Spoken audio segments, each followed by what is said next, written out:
In today's video, let me quickly show you how to subscribe to Jio Hotstar. If this video sounds helpful to you, make sure you stick till the end and let's get right into the video.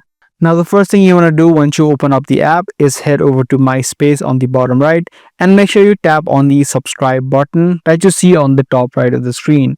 If you already have created an account but have not yet subscribed, you'll see the option called subscribe on the top right.